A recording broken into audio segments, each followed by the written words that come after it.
السلام عليكم ورحمة الله وبركاته. الحمد لله نحمده ونستعينه ونؤمن به ونتوكل عليه ونعوذ بالله من شرور أنفسنا ومن سيئات أعمالنا من يهده الله فلا مضل له ومن يضلله فلا هادي له ونشهد أن لا إله إلا الله وحده لا شريك له ونشهد أن سيدنا محمدا عبده ورسوله أرسله بالهدى ودين الحق ليظهره على الدين كله ولو كره المشركون. أما بعد فإن خير الكلام كلام الله وخير الهدي هدي سيدنا محمد صلى الله عليه وسلم وشر الأمور محدثاتها وكل محدثة بدعة وكل بدعة ضلالة وكل ضلالة في النار. أعوذ بالله من الشيطان الرجيم. بسم الله الرحمن الرحيم. وكذلك جعلناكم أمة وسطا لتكونوا شهداء على الناس ويكون الرسول عليكم شهيدا. صدق الله العلي العظيم وصدق وبلغ رسوله النبي الكريم ونحن على ذلك من الشاهدين الشاكرين والحمد لله رب العالمين.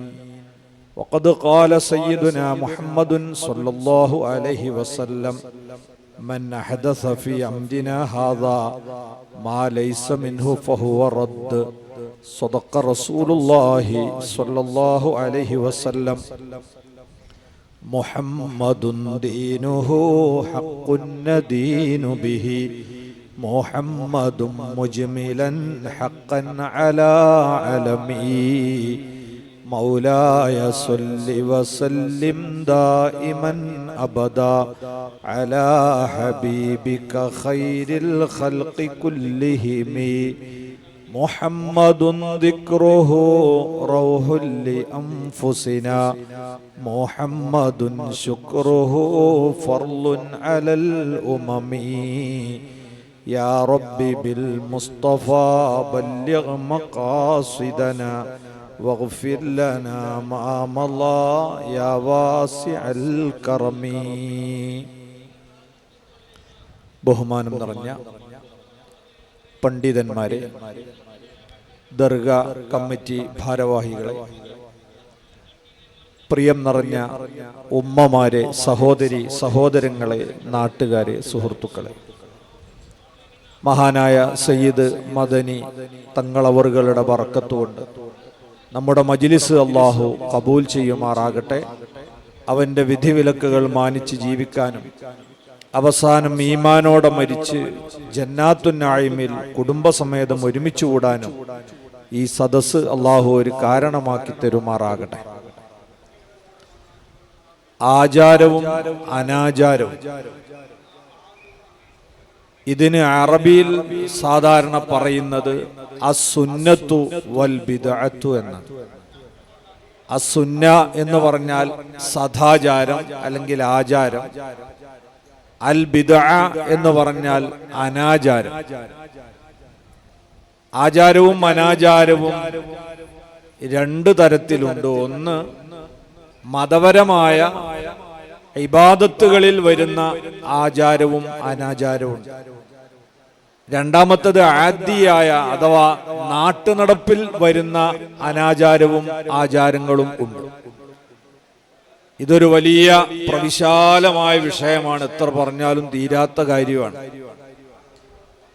ഇതിലേറ്റവും പ്രാധാന്യമുള്ളത് മതപരമായ ആചാരത്തെയും അനാചാരത്തെയും നമ്മൾ വേർതിരിച്ച് മനസ്സിലാക്കാൻ അടിസ്ഥാനപരമായ ചില അറിവുകൾ സ്വായത്തമാക്കുക എന്നതാണ്.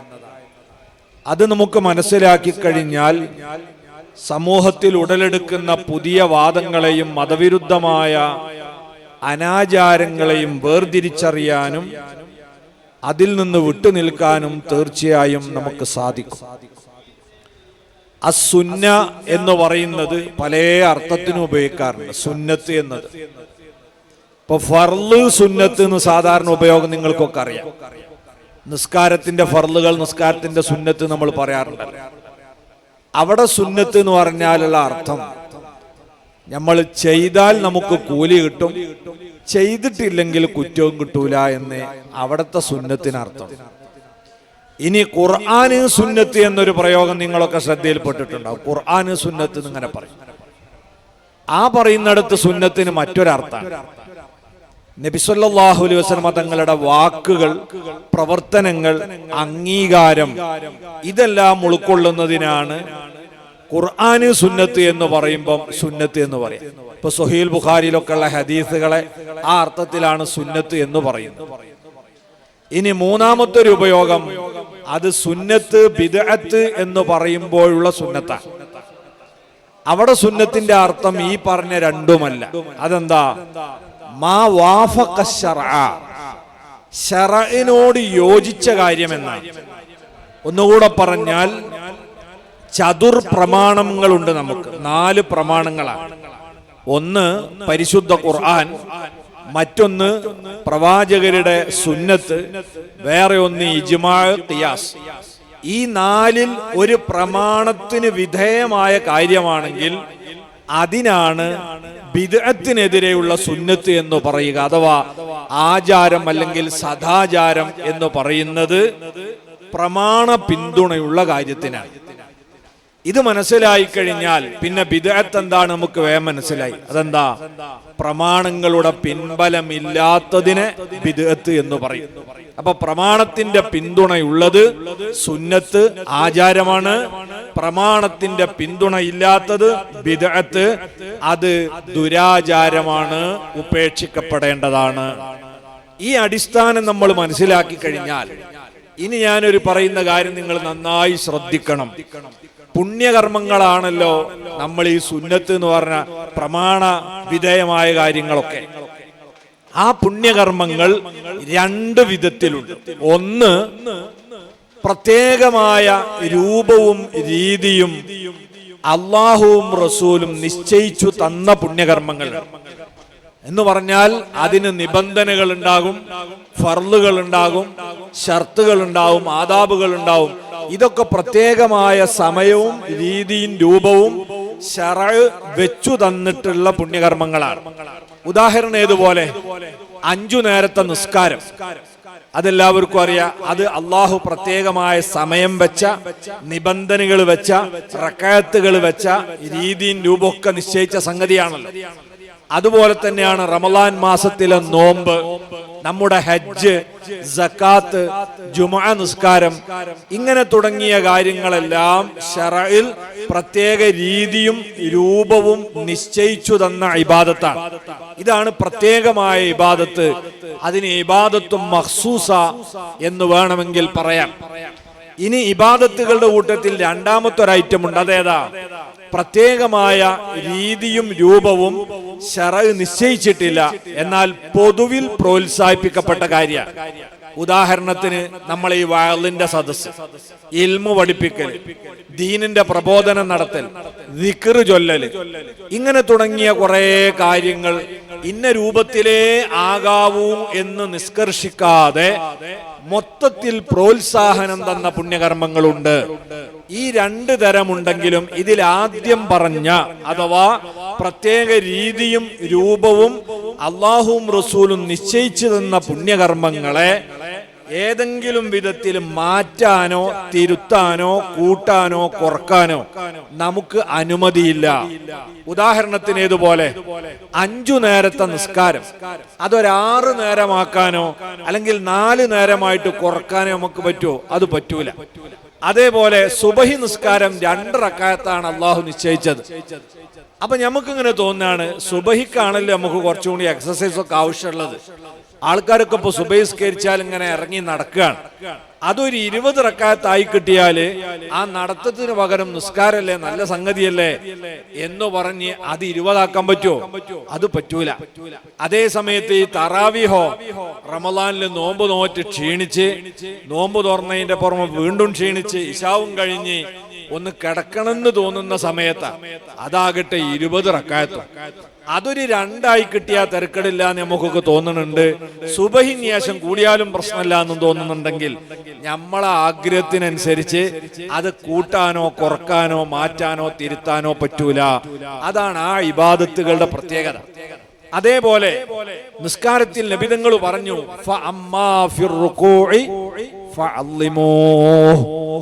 നിങ്ങൾ റുകൂഇൽ അല്ലാഹു സുബ്ഹാനഹു വ തആലയെ തഅലീം ചെയ്യണം. അതായത് സുബ്ഹാന റബ്ബിയൽ അലീമി വബിഹംദിഹി എന്ന ദിക്ർ നിങ്ങൾ റുകൂഇൽ ചൊല്ലണമെന്ന് നബി സല്ലല്ലാഹു അലൈഹി വസല്ലം പഠിപ്പിച്ചു. ആ ദിക്റിന് പകരം ഒരാൾ ചിന്തിക്കുകയാണ്, യാസീന് സുബ്ഹാന റബ്ബിയൽ അലീമി വബിഹംദിഹി എന്ന സൂറത്തിനേക്കാൾ പുണ്യമില്ലേ, അതുകൊണ്ട് ഞാൻ റുകൂഇൽ യാസീൻ ഓതട്ടെ എന്നൊരാൾ പറഞ്ഞാൽ മതം അത് അനുവദിക്കോ? ഇല്ല. റുകൂഇൽ നബിതങ്ങൾ ചൊല്ലാൻ പറഞ്ഞത് നമ്മൾ ചൊല്ലണ്ട, അതിനാ കൂലി കിട്ടുക. നമ്മളെ വകയിൽ അവിടെ വേറെ കൊണ്ടുവരാൻ പാടില്ല. അതാണ് പ്രത്യേകമായ ഇബാദത്തുകളുടെ പ്രത്യേകത. അത് അല്ലാഹു റസൂലും എങ്ങനെ വെച്ചോ അതേപോലെ ചെയ്തിരിക്കണം. അതിൽപ്പെട്ടതാണ് ജുമുഅ നിസ്കാരം. ജുമുഅ നിസ്കാരം സാധാരണ ളുഹർ നിസ്കാരം പോലെയല്ല. ജുമുഅ നിസ്കാരം 2 റക്അത്തെ അല്ലാഹു വെച്ചിട്ടുള്ളൂ. അതേ സമയത്ത് അതിന് പകരമെന്നോണം 2 ഖുതുബ അല്ലാഹു നിശ്ചയിച്ചിട്ടുണ്ട്. ആ ഖുതുബയും നിസ്കാരവും ഒക്കെ അല്ലാഹു റസൂലും പ്രത്യേകമായ ഒരു ഇബാദത്തായി നിശ്ചയിച്ചു എന്നതുകൊണ്ട് അവരെങ്ങനെയാണോ അത് ചെയ്ത് കാണിച്ചു തന്നത് അതേ രീതിയിൽ തന്നെ ചെയ്യണം. ജുമുഅയുടെ ഖുതുബ അത് കന്നഡ ഭാഷയിലേക്കാക്കാൻ പറ്റുമോ? മലയാളത്തിലേക്കാക്കാൻ പറ്റുമോ? പറ്റില്ല. അറബി ഭാഷയിൽ തന്നെ ആവണം. എന്താ കാരണം? അത് പ്രത്യേകമായ ഒരു ഇബാദത്താണ്. ഉദാഹരണം പറഞ്ഞാൽ സാധാരണ ഈ പ്രസംഗം പോലെയല്ല. ഈ പ്രസംഗം എനിക്ക് മലയാളത്തിൽ പറയാം. സ്വാഗതം പറഞ്ഞ സഖാഫി ഉസ്താദ് ഇവിടെ നിങ്ങളെ കന്നഡയിലാണ് സ്വാഗതം പറഞ്ഞത്. ഇനി ഇംഗ്ലീഷിൽ സംസാരിക്കുന്നതിനൊന്നുമില്ല, അത് സാധാ പ്രസംഗ. പക്ഷെ ജുമുഅ ഖുതുബ അങ്ങനെ ഒരു സാധാ പ്രഭാഷണമല്ല. അതിന് ഒരുപാട് നിബന്ധന ശറഅ് വെച്ചിട്ടുണ്ട്. ഉദാഹരണം, അത് വെള്ളിയാഴ്ച തന്നെ ആവണം. ഒന്ന്, ഇപ്പൊക്കെ അവധി ദിവസമൊക്കെ ഞായറാഴ്ചയല്ലേ. അപ്പൊ ആൾക്കാരെ കൂടുതൽ കിട്ടി നല്ലൊരു ഉപദേശക്കോൽക്ക് കൊടുക്കാൻ നല്ലത് ഒഴിവ് ദിവസമാട്ടെ എന്ന് കരുതി ഒരു മഹല്ലിൽ ആൾക്കാരൊക്കെ വാടെ ജുമുഅ ഞായറാഴ്ച ആക്കിയാൽ സ്വയ്യാവോ?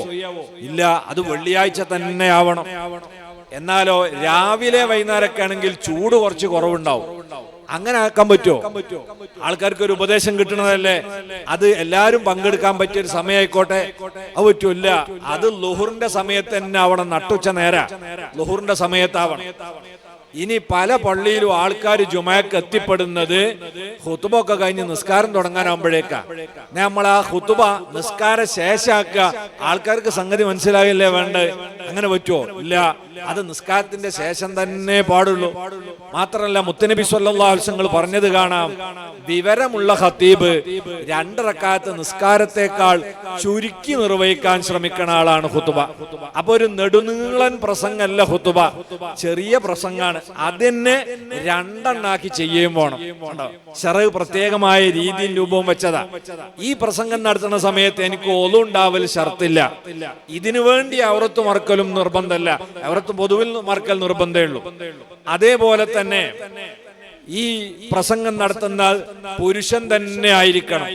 ജുമുഅ ഖുതുബ ആര് നടത്തിയാൽ പറ്റൂല, പെണ്ണ് നടത്തിയാൽ പറ്റൂല, ആണ് തന്നെ ആയിരിക്കണം. വലിയ അശുദ്ധി ഉണ്ടായാൽ നിർബന്ധമായും കുളിച്ചിരിക്കണം. ഇതൊന്നും സാധാ പ്രഭാഷണത്തിന് നിബന്ധനയല്ല. അതേപോലെ ഈ പ്രഭാഷണം അല്ലെങ്കിൽ ഈ ജുമുഅ ഖുതുബ അത് അറബി ഭാഷയിൽ തന്നെ ആയിരിക്കണം. അവിടെയാണ് മതം പ്രത്യേകമായ ഒരു രൂപവും രീതിയും നിശ്ചയിച്ച ഇബാദത്താണെങ്കിൽ അതിന്റെ രൂപവും രീതിയും മാറ്റാൻ പറ്റില്ല. മഹാനായ ഇമാം നവവി റഹിമഹുല്ലാഹ് പറയുന്നു, യുസ്തറുത്തു ജുമുഅ ഖുതുബ അറബി ഭാഷയിലാവൽ ശർത്താണ്. ലിഅന്നഹു ദിക്റും മഫ്റൂള്, കാരണം അത് ഫർളാക്കപ്പെട്ട ഒരു ദിക്റാണ്. അതൊരു സാധാരണ പ്രസംഗമല്ല. ഫശുരിത ഫീഹിൽ അറബിയ്യ, അതുകൊണ്ട് ജുമുഅ ഖുതുബയിൽ അറബ് ഭാഷ ശർത്താണ്. കത്തശഹുദി വതക്ബീറത്തിൽ ഇഹ്റാമി, അത്തഹിയാത്ത് പോലെയും തക്ബീറത്തുൽ ഇഹ്റാം പോലെയും അതൊന്നും മലയാളത്തിലോ കന്നഡയിലോ ചൊല്ലാൻ പറ്റൂലല്ലോ. അതുപോലെ ഫർളായ ഒരു ദിക്റാണ് എന്നതുകൊണ്ട് തന്നെ അറബി ഭാഷയിലാവൽ ഷർത്താണ്. മാത്രമല്ല മഅ ഖൗലിഹി സ്വല്ലല്ലാഹു അലൈഹി വസല്ലം മുത്തുനബി പറഞ്ഞിട്ടുമുണ്ട്, സല്ലു കമാ റഅയ്തുമൂനി ഉസല്ലി, ഞാൻ എങ്ങനെ നിസ്കരിക്കുന്നതാണോ നിങ്ങൾ കണ്ടത് അതുപോലെ നിസ്കരിക്കണം. വകാന യഖ്തുബു ബിൽ അറബിയ്യ, മുത്തുനബി അറബി ഭാഷയിലായിരുന്നു ഖുത്ബ നിർവഹിച്ചത്. അപ്പൊ അതേ രീതിയിൽ അറബി ഭാഷയിൽ ജുമുഅ നിസ്കാരത്തിന്റെ മുമ്പ് വെള്ളിയാഴ്ച ളുഹറിന്റെ സമയത്ത് 2 ഖുത്ബ ഓതി നബി അറബി ഭാഷയിൽ ഖുത്ബ ഓതി അറബി ഭാഷയിൽ നിസ്കരിച്ചു. അതേപോലെ തന്നെ ചെയ്യണം. കാരണം ഇതൊരു സാധാരണ പ്രസംഗമല്ല. അപ്പൊ പ്രത്യേകമായ ഇബാദത്തായതുകൊണ്ടാണ് അത് അറബി ഭാഷയിൽ തന്നെ ആവണം എന്ന് പറഞ്ഞത്. പിന്നെ ലോകത്ത് ആദ്യമായി അറബി അല്ലാത്ത ഭാഷയിൽ ഖുത്ബ നിർവഹിച്ചത് ആരാ? മുജാഹിദ് വിഭാഗമൊക്കെ അവരെ വലിയ നേതാവാക്കി വാഴ്ത്തുന്ന, കേരളത്തിലേക്ക് വഹാബിസത്തെ കൊണ്ടുവന്ന, കർണാടകയിലേക്കൊക്കെ വഹാബിസം കടന്നു വന്ന വഴി ഈജിപ്തിലെ റഷീദുർ റിള എന്ന വ്യക്തിയിലൂടെയാണ്. അദ്ദേഹത്തിന്റെ തഫ്സീറുൽ മനാർ എന്ന ഒരു ഗ്രന്ഥവും അദ്ദേഹത്തിന്റെ മജല്ലത്തുൽ മനാർ എന്ന പേരുള്ള മാസികയുമാണ് ഇവിടത്തെ ആളുകൾ വഹാബിസത്തിലേക്ക് ആകൃഷ്ടരാകാൻ കാരണക്കാരായത്. ആ തഫ്സീറുൽ മനാറിന്റെ 9ാം വാല്യം 313ാമത്തെ പേജിൽ റഷീദുർ റിള തന്നെ പറയുന്നു, ആരാണ് അറബേതര ഭാഷയിലേക്ക് ജുമുഅ ഖുത്ബ ആദ്യമായി നിർവഹിക്കാൻ മുന്നോട്ട് വന്നത്. അദ്ദേഹം പറയുന്നു, ലാ യസാലൂന യഖറഊനൽ ഖുർആന വ അദ്കാറു സ്വലാത്തി വൽ ഹജ്ജി വൽ ഹജ്ജി ബിൽ അറബിയ്യ. ലോക മുസ്ലിമീങ്ങളെല്ലാം പരിശുദ്ധ ഖുർആൻ പാരായണം ചെയ്തത്, ഹജ്ജിന്റെയും നിസ്കാരത്തിന്റെയും ദിക്ർ ചൊല്ലിയത് അതൊക്കെ അറബി ഭാഷയിലായിരുന്നു. വകദാലിക ഖുതുബത്തുൽ ജുമുഅത്തി വൽ ഈദൈൻ, അതേ പ്രകാരം തന്നെ 2 ജുമുഅയുടെ 2 ഖുതുബയും 2 പെരുന്നാളിന്റെ ഖുതുബയും അറബിയിലാണ് ലോക മുസ്ലിമീങ്ങൾ ചെയ്തു പോന്നിട്ടുള്ളത്. ഇല്ലാ മാ ശദ്ദത്ത് ബിഹി അൽ ഹുകൂമത്തുൽ കമാലിയത്തു തുർക്കിയ, തുർക്കിയിലെ മുസ്തഫ കമാൽ പാഷ എന്നറിയപ്പെടുന്ന ഇസ്ലാമിക ഖിലാഫത്തിനെ ബ്രിട്ടീഷുകാർക്ക് ഒറ്റിക്കൊടുത്ത് ഇസ്ലാമിക സംസ്കാരത്തെ തന്നെ ആ തുർക്കിയിൽ നിന്ന് ഉച്ചാടനം ചെയ്യാൻ കൂട്ടുനിന്ന വ്യക്തിയായ റഷീദുർ റിളയാണ് ആദ്യമായി അറബി അല്ലാത്ത ഭാഷയിൽ ഖുത്ബ നിർവഹിക്കാൻ തുനിഞ്ഞത്. അമറത്തിൽ ഖുതബാ, അയാൾ ഖത്തീബുമാരോട് കൽപ്പിച്ചു, നിങ്ങൾ തുർക്കി ഭാഷയിൽ ഖുത്ബ ഓതണം. എന്തിനു വേണ്ടിയാണ് അദ്ദേഹം അതിന് തുനിഞ്ഞത്? തംഹീദൻ ലിസ്സലാത്തി ബിഹാ, ഭാവിയിൽ നിസ്കാരത്തിന്റെ കൂടി ഭാഷ തുർക്കിയിലേക്ക് മാറ്റുന്നതിന്റെ ആദ്യ പടിയാണ്. അതെന്താ കാരണം? അയാള് ഇസ്ലാമിക ഖിലാഫത്തിനെ തകർക്കാൻ വേണ്ടി ജനങ്ങളെ സംഘടിപ്പിച്ച ഒരു ന്യായമുണ്ട്. അതെന്തായിരുന്നു? അറബ് ദേശീയതയുടെ പിന്നിൽ നമ്മൾ പോകേണ്ടവരല്ല, നമ്മൾ തുർക്കികളാണ്. അതുകൊണ്ട് തന്നെ അറബ് നാട്ടിൽ നിന്ന് വന്ന ഖിലാഫത്തിനെ നമ്മൾ വലിച്ചെറിയണം, നമ്മൾ തുർക്കി ദേശീയതയിലേക്ക് വരണം. അതുകൊണ്ട് ഇസ്ലാമിന്റെ ആരാധനകളുടെ ഭാഷയെല്ലാം തുർക്കിയിലേക്ക് മാറ്റണം എന്ന് പറഞ്ഞ് പർദ്ദ വലിച്ചെറിഞ്ഞ, തൊപ്പി നിരോധിച്ച, പള്ളികൾ പൊളിച്ച് അത് കള്ളിൻ ഷാപ്പാക്കിയ വ്യക്തിയാണ് ഈ മുസ്തഫ കമാൽ. അയാൾ കൊണ്ടുവന്ന ഒരാശയമാണ് അറബേതര ഭാഷയിലെ ജുമുഅ ഖുത്ബ. അത് പാടില്ല എന്ന് പറയാനുള്ള കാരണം എന്താ? ഇസ്ലാമിലെ പ്രത്യേകമായ രീതിയും രൂപവും മതം നിശ്ചയിച്ചു തന്നിട്ടുള്ള ഇബാദത്തുകളെ മാറ്റുന്നത് അനാചാരമാണ്.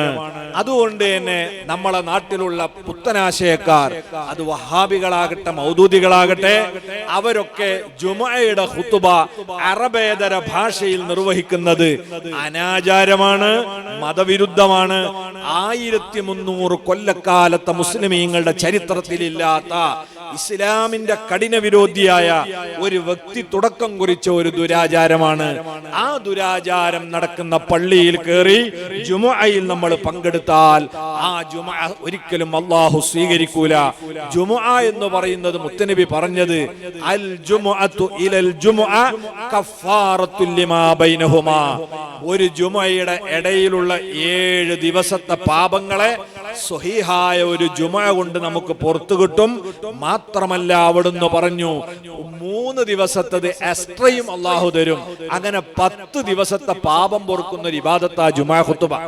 അത് ഒരിക്കലും പരിഭാഷപ്പെടുത്തുന്ന പള്ളിയിൽ പോയി അല്ലെങ്കിൽ അറബിയല്ലാത്ത ഭാഷയിൽ ഖുതുബ നിർവഹിക്കുന്ന പള്ളിയിൽ പോയി നമ്മൾ നിർവഹിക്കരുത്. അത് അനാചാരമാണ്. അള്ളാഹുവിന്റെ അടുക്കൽ കുറ്റം കിട്ടുന്ന ഒരു രീതിയാണ്. അള്ളാഹു നമ്മളെ കാത്തുരക്ഷിക്കട്ടെ. അതുപോലെ പള്ളികളിൽ വന്ന് ജുമഅയും ജമാഅത്തും നടത്തുക, അത് ഇസ്ലാം പ്രത്യേകമായ ഒരു ഇബാദത്തായി നിശ്ചയിച്ച സംഗതിയാണ്. 5 നേരത്തെ ജമാഅത്ത് എല്ലാ നാട്ടിലെ പള്ളിയിലും നടക്കണം. അതുപോലെ ജുമുഅ അത് എല്ലാ നാട്ടിലെ പള്ളിയിലും നടക്കണം. എന്നാൽ പള്ളിയിൽ നടക്കുന്ന ജുമുഅയിലും ജമാഅത്തിലും മതം നിശ്ചയിച്ചത് ആര് പങ്കെടുക്കണമെന്നാണ്. പരിശുദ്ധ ഖുർആനിൽ പ്രധാനമായും പള്ളിയെ കുറിച്ച് പറയുന്ന 2 ആയത്തുകൾ നമുക്ക് കാണാം. അതിലൊന്ന് സൂറത്തു തൗബയിലെ 108-ാമത്തെ ആയത്താണ്. അവിടെ അല്ലാഹു തആല പറയുന്നു, ല മസ്ജിദുൻ നുസ്സിസ അല തഖ്വാ മിൻ അവ്വലി യൗം. മുത്തനബി സല്ലല്ലാഹു അലൈഹി വസല്ലമ തങ്ങൾ മദീനയിൽ ആദ്യമായി തറക്കല്ലിട്ട മസ്ജിദുൽ ഖുബാഇനെ സൂചിപ്പിച്ചുകൊണ്ട് അല്ലാഹു പറയാണ്, ആ തഖ്വയിൽ അധിഷ്ഠിതമായി തുടക്കം കുറിച്ച പള്ളി അഹഖു അൻ തഖൂമ ഫീ, ആ പള്ളിയിൽ ചെന്ന് നിസ്കരിക്കാനാണ് അങ്ങേക്ക് അർഹതയുള്ളത്. അതിന്റെ അപ്പുറത്ത് മസ്ജിദുൽ ളിറാർ എന്ന പേരിൽ മുനാഫിഖീങ്ങൾ ഒരു പള്ളി ഉണ്ടാക്കിയിട്ടുണ്ട്. ആ പള്ളിയുടെ ഉദ്ഘാടനത്തിന് മുത്തുനബിനെ ക്ഷണിച്ചപ്പോ മുനാഫിക്കുകളുടെ പള്ളിയിൽ അങ്ങ് പോകരുത് നബിയേ എന്ന് പരിശുദ്ധ ഖുർആനിലൂടെ മുത്തുനബിക്ക് അല്ലാഹു നിർദ്ദേശം കൊടുത്തു. എന്നിട്ട് തഖ്വയിൽ അധിഷ്ഠിതമായ പള്ളിയുടെ സവിശേഷത അല്ലാഹു വിശദീകരിക്കുന്നത് ഫീഹി റിജാൽ, തഖ്വയിൽ അധിഷ്ഠിതമായ പള്ളിയിൽ ആരാണ് നിസ്കരിക്കാൻ വരുന്നത്? ആണുങ്ങളാണ്, അവിടെ പുരുഷന്മാരാണ്. യുഹിബ്ബൂന അൻ യതതഹറു, അവരാത്മവിശുദ്ധി നേടണമെന്ന് ആഗ്രഹിക്കുന്ന ആണുങ്ങളാണ്. വല്ലാഹു യുഹിബ്ബുൽ മുത്തഹിരീൻ, അവരെ അല്ലാഹു പ്രിയം വെക്കുന്നു. അപ്പൊ അല്ലാഹു നബിതങ്ങളോട് പോകാനും നിസ്കരിക്കാനും കൽപ്പിച്ച പള്ളി ആണുങ്ങൾ നിസ്കരിക്കുന്ന പള്ളിയാണ്, പെണ്ണുങ്ങൾ നിസ്കരിക്കുന്ന പള്ളിയാണ് എന്നല്ല പറഞ്ഞത്. ഇനി കേൾക്കൂ നിങ്ങൾ, സൂറത്തു നൂറിലെ 36-ാമത്തെ ആയത്തിലാണ് പിന്നെ പള്ളിയെ കുറിച്ച് അല്ലാഹു പറയുന്നത്. അവിടെ എന്താ അല്ലാഹു പറഞ്ഞത്? ഫീ ബുയൂത്തിൻ അദിനല്ലാഹു അൻ തുർഫഅ വയുദ്കറ ഫിഹാ ഇസ്മുഹു, ഉയർത്തി നിർമ്മിക്കാനും അള്ളാഹുവിന്റെ നാമം ഉദ്ഘോഷിക്കുവാനും അള്ളാഹു സമ്മതം ചെന്ന വീടുകൾ, യുസബ്ബിഹു ലഹു ഫിഹാ ബിൽ ഗുദുവ്വി വൽ ആസാൽ, രാപ്പകൽ ഭേദമന്യേ അവിടെ വന്ന് നിസ്കാരം നിർവഹിക്കും. ആര്? റിജാലുൻ, ആണുങ്ങള്. ലാ തുൽഹിഹിം ബൈഉം വലാ തിജാറത്തുൻ അൻ ദിക്രില്ലാഹ്, കച്ചവടങ്ങളോ മറ്റു ജോലികളോ ഒന്നും അവിടെ നിസ്കാരം നിർവഹിക്കുന്നതിനെ തൊട്ട് അവരെ തടയൂല. അത് കൃത്യമായി നിസ്കരിക്കുന്ന ആണുങ്ങളാണ് ആ പള്ളിയിൽ വരുന്നത്. അപ്പൊ ഈ ആയത്തിലും പള്ളിയിൽ നിസ്കരിക്കുന്നത് ആണുങ്ങളാണെന്ന് അല്ലാഹു പ്രത്യേകം പറയുന്നു. മഹാന്മാരായ ഇമാമിങ്ങൾ ഈ പ്രത്യേകമായി ആണുങ്ങൾ എന്ന് എടുത്തു പറഞ്ഞത് എന്തിനാണെന്ന് വിശദീകരിക്കുന്നത് കാണാം.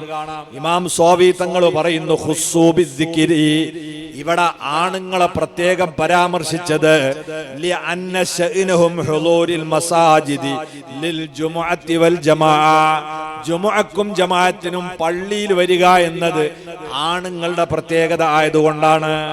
ഇമാം റാസി റളിയല്ലാഹു അൻഹു വിശദീകരിക്കുന്നു, എന്റെ ഈ 2 ആയത്തിലും അല്ലാഹു ആണുങ്ങളാണ് ആ പള്ളിയിൽ നിസ്കരിക്കുന്നതെന്ന് പറയാനുള്ള കാരണം ലിഅന്നൻ നിസാഅ ലൈസ മിൻ അഹ്ലി തിജാറാത്തി വൽ ജമാഅ, സ്ത്രീകൾ കച്ചവടത്തിന് പോകുന്നവരോ അതല്ല ജമാഅത്തിന് പോകുന്നവരോ അല്ല.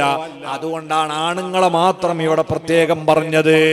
അപ്പൊ പരിശുദ്ധ ഖുർആൻ പള്ളിയിൽ നടക്കുന്ന ജുമുഅ ജമാഅത്തിന് പ്രത്യേകമായ ഒരു രീതിയും രൂപവും അത് നിർവഹിക്കേണ്ടത് ആരാണെന്നും പഠിപ്പിച്ചിട്ടുണ്ട്.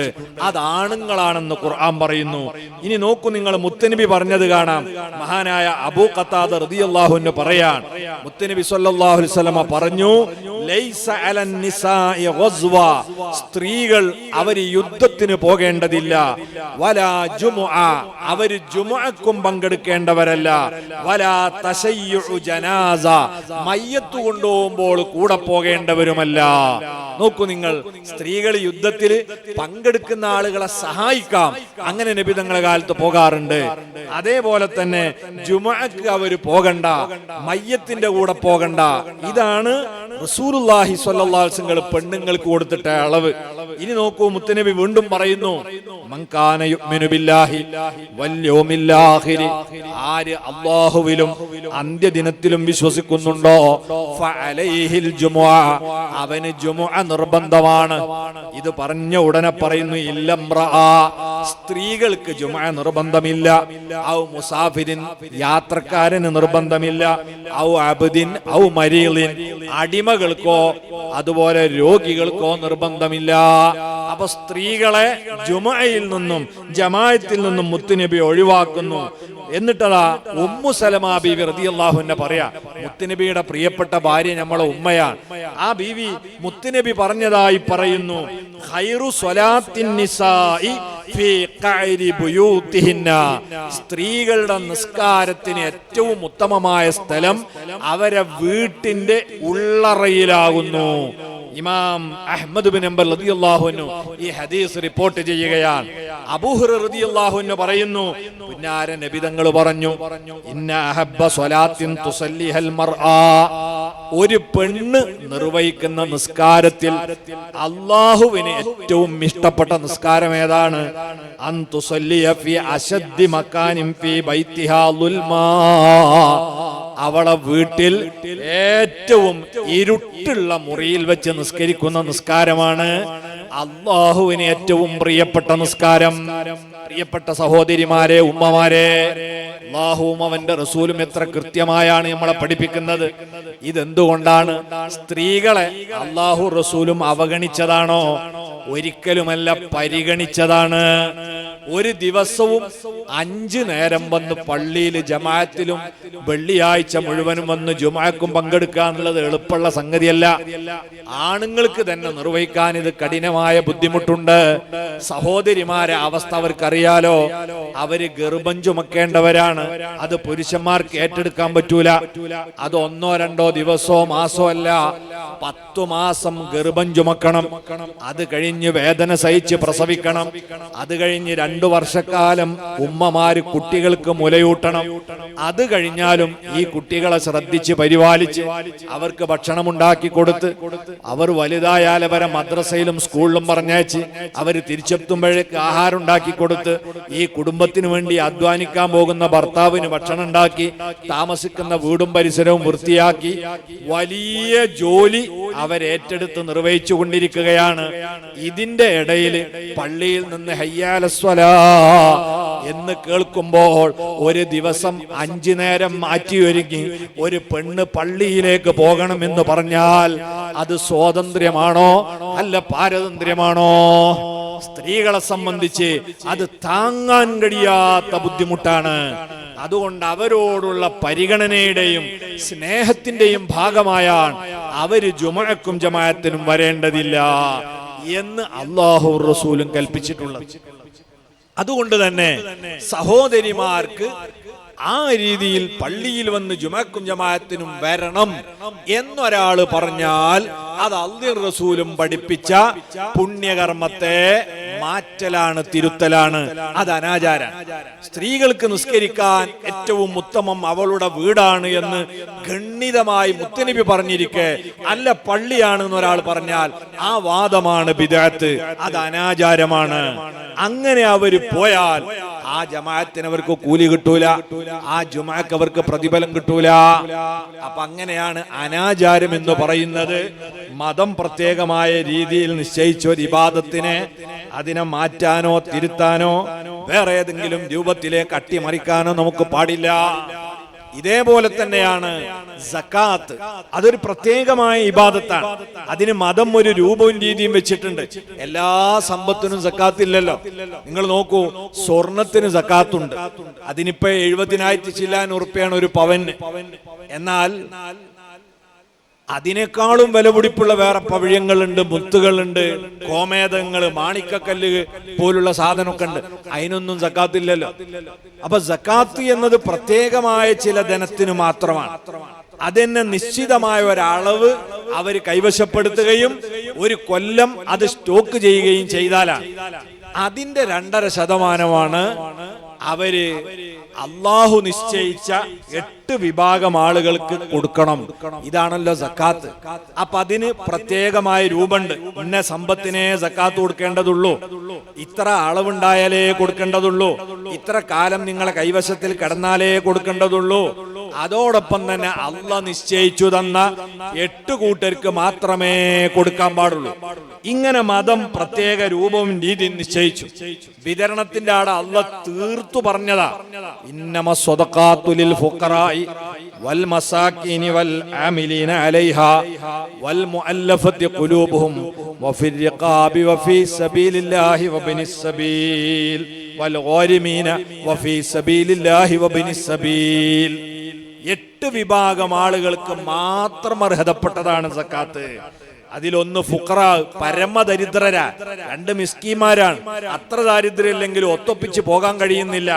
മൂന്നാമത്തത് ഇസ്ലാമിക ഗവൺമെന്റ് ഉള്ളയിടത്ത് എപ്പോഴും സക്കാത്തിന്റെ ജോലി ചെയ്യേണ്ട ആൾക്കാരുണ്ടാവും, അവരെ ശമ്പളം ഇന്ന് കൊടുക്കുക. 4 ഇസ്ലാമിലേക്ക് പുതുതായി കടന്നു വന്ന ആളുകൾ, അവരെ സഹായിക്കാൻ. 5 മോചനപത്രം എഴുതപ്പെട്ട അടിമകളെ അടിമത്വത്തിൽ നിന്ന് വിമോചിപ്പിക്കാൻ.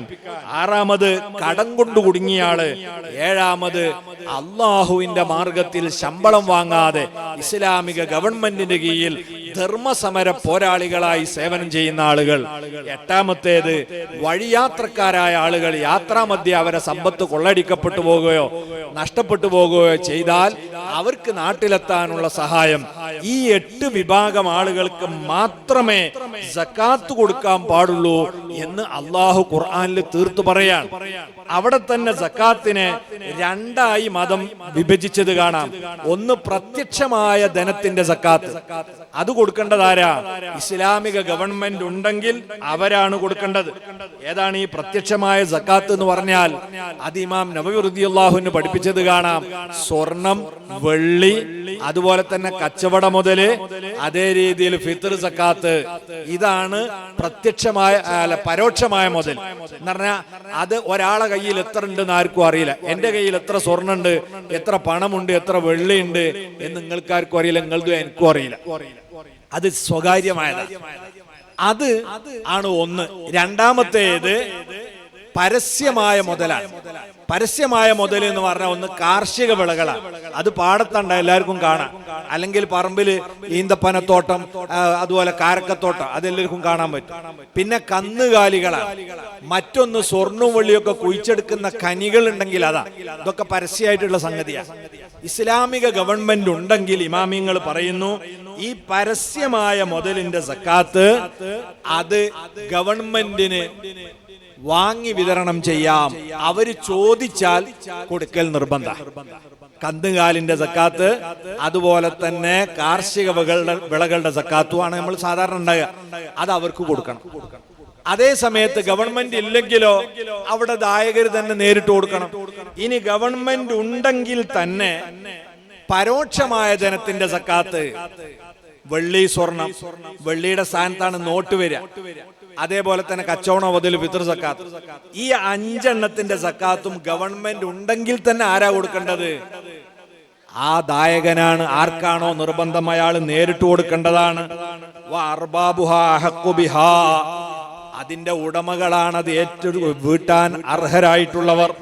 എന്നിട്ട് പറയുന്നു, വലൈസലിൽ വുലാത്ത്, ഭരണാധികാരികൾക്ക് അധികാരമില്ല അത് ചോദിച്ചു വാങ്ങാൻ.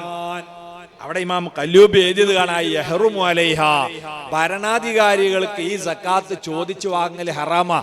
കച്ചവടത്തിന്റെ സക്കാത്ത്, ഫിത്ർ സക്കാത്ത്, അതുപോലെ തന്നെ നോട്ട്, വെള്ളി, സ്വർണം, ഇതിന്റെ സക്കാത്ത് ഇസ്ലാമിക ഗവൺമെന്റിന് തന്നെ ചോദിച്ചു വാങ്ങൽ ഹറാമാണ്. ആ സക്കാത്താണ് ഇപ്പോ ചില ആളുകൾ കമ്മിറ്റി ഉണ്ടാക്കി, സക്കാത്ത് കമ്മിറ്റി എന്ന് പറഞ്ഞ് ആൾക്കാരുടെ സക്കാത്ത് ശേഖരിച്ച് ആ തെറ്റ് ചെയ്യുന്നതോടൊപ്പം അത് ഇസ്ലാം നിഷിദ്ധമാക്കിയ അല്ലെങ്കിൽ അംഗീകരിക്കാത്ത പുതിയൊരാചാരമാണ്, അനാചാരമാണ്. അങ്ങനെ ശേഖരിച്ചിട്ട് ഈ സക്കാത്ത് അവർ വിതരണം ചെയ്യുന്നത് ആർക്കാണ്? അള്ളാഹു പറഞ്ഞ 8 കൂട്ടർക്കല്ല. പിന്നെയോ അവരെ സംഘടനക്ക് വേണ്ടി അവർ സക്കാത്ത് കൊടുക്കുന്നു, അതുപോലെ അവരെ പത്രത്തിന് വേണ്ടി അവർ സക്കാത്ത് കൊടുക്കുന്നു, അവരുടെ പല സംഘടന ആവശ്യത്തിന് വേണ്ടിയും അവർ സക്കാത്ത് സ്വീകരിക്കുകയാണ്. നോക്കൂ നിങ്ങൾ, അൽമനാർ എന്ന് പറയുന്ന മുജാഹിദുകളുടെ പത്രം എഴുതുക. ഖുർആനും സുന്നത്തും അറബി സാഹിത്യവും പ്രചരിപ്പിക്കുന്നതിനും അന്ധവിശ്വാസങ്ങളും അനാചാരങ്ങളും ദൂരീകരിക്കുന്നതിനുമായി സ്ഥാപിതമായി പ്രശസ്തമാം വണ്ണം വളർന്നു വരുന്ന ഒരു സംഘമാണ് കേരള നദുവത്തുൽ മുജാഹിദീൻ.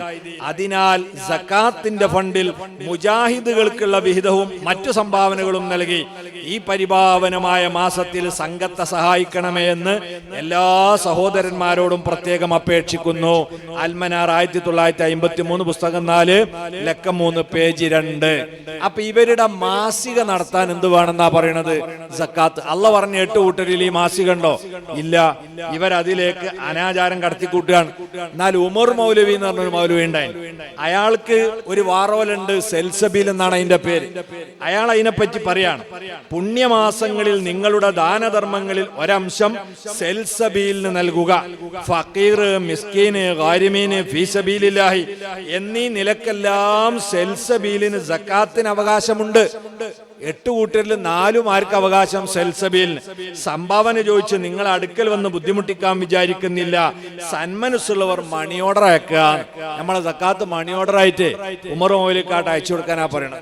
നിങ്ങൾ ആലോചിച്ച് നോക്കണം, അള്ളാഹു പറഞ്ഞതിനെതിരായി ഇവര് സ്വന്തമായി സക്കാത്ത് പിരിച്ചെടുക്കുകയും അത് അവരുടെ സംഘടനക്കും പത്രത്തിനും വേണ്ടി ഉപയോഗിക്കുകയും ചെയ്യാണ്. ഇത് അനാചാരമാണ്. അവരെ കയ്യിലേക്ക് നമ്മളെ സക്കാത്ത് കൊടുത്താൽ അള്ളാഹു നിർബന്ധമാക്കിയ സക്കാത്ത് വീട്ടിയവരെ കൂട്ടത്തിൽ നമ്മൾ പെടൂല. അത് മതം നിഷിദ്ധമാക്കിയ അനാചാരമാണ്. ഇങ്ങനെയുള്ള മതപരമായ അനാചാരങ്ങള് ധാരാളം നമുക്ക് കാണാൻ പറ്റും.